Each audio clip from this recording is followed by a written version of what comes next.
I want to ask you now, refined, bleached, and deodorized. Big $10 scary words. Right. Specifically, what's going on that you're concerned about in that the refining? The heating, oxidation. We can table that. That's obvious. Refining, bleaching, deodorizing. What specifically in that chemical process is increasing risk? There have been studies on this. Steve, will you show my screen real quick?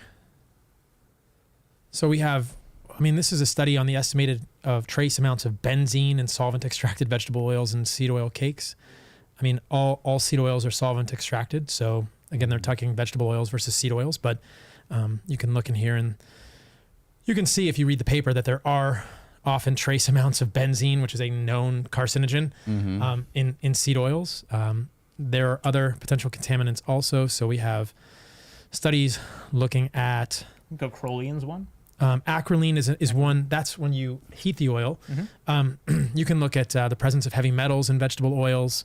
That's been looked at. Now, I mentioned this early in the podcast. Antimony is probably the biggest issue. It's migration from the polyethylene containers of edible vegetable oils. And then the third one to consider is that the vegetable oils are actually quite high in phthalates. We haven't talked about this at all. Phthalates are endocrine disrupting sort of fragrance. Phthalates are in vegetable oils? Yeah. And this is, they say it in the title, non-negligible exposure source to humans. Wow. And they actually give a relative amount here. In this paper, they do the calculated average estrogenic equivalence of several major phthalates in edible oils. It falls into the range of 2.7 to 958.1 nanograms of estradiol per liter, 45 to 396 times those in bottled water.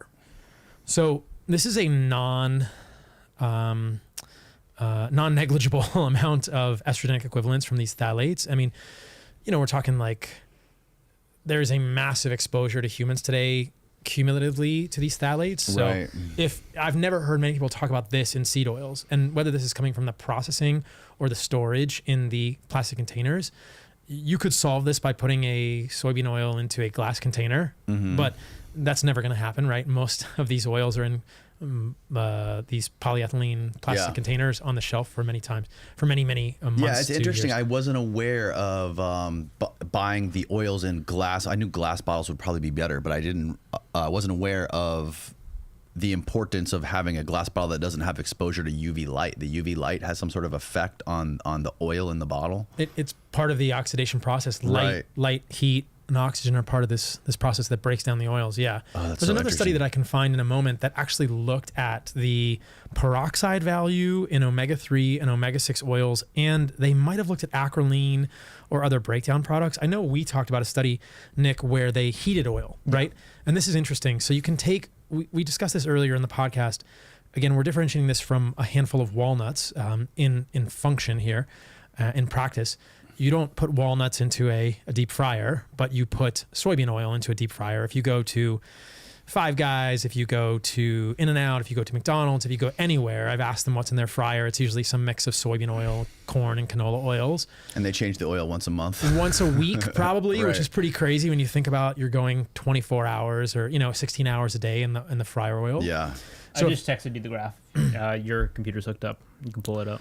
Yeah, well, if you look at what's in... some of these oils, these are the aldehydes, and some of these aldehydes they're quite high with heating. There's another graph in the paper where they talk about the amount of specific aldehydes and acrolein specifically.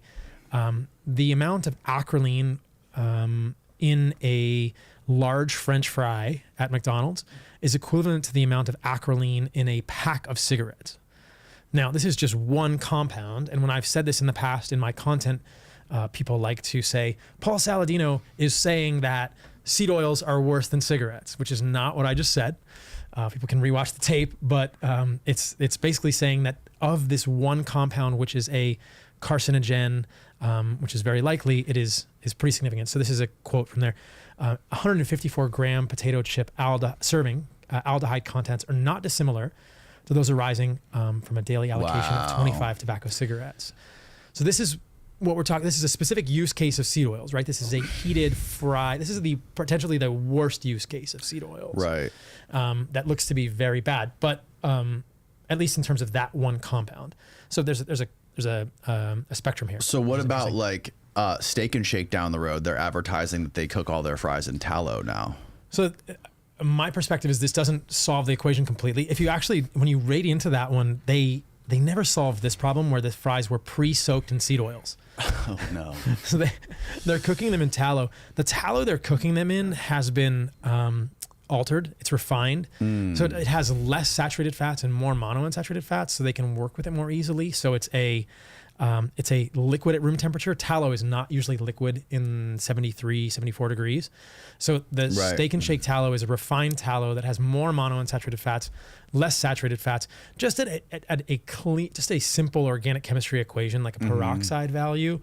The more unsaturated an oil is, the more quickly it's going to be damaged when you heat it. And so theoretically, if you had a higher saturated fat content oil, like a pure tallow, which is sort of an oil that is from beef fat, right? So people don't know tallow, it's a beef fat.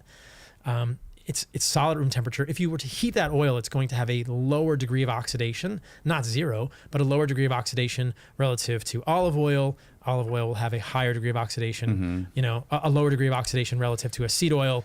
Down the road we go. And so theoretically, Steak and Shake cooking in their fries in tallow decreases the amount of things like this acrolein, these aldehydes, somewhat. But I just think that for human health long term, look, I've eaten French fries in my life. We're all going to eat French fries. But if you have any significant amount of your diet that's from a deep fried food, no matter what it's cooked in, you're probably not optimizing. Yeah. And I don't think it completely absolves it. You can't just cook in tallow, deep fry something in tallow and expect it to be not have any oxidative liability in the human organism.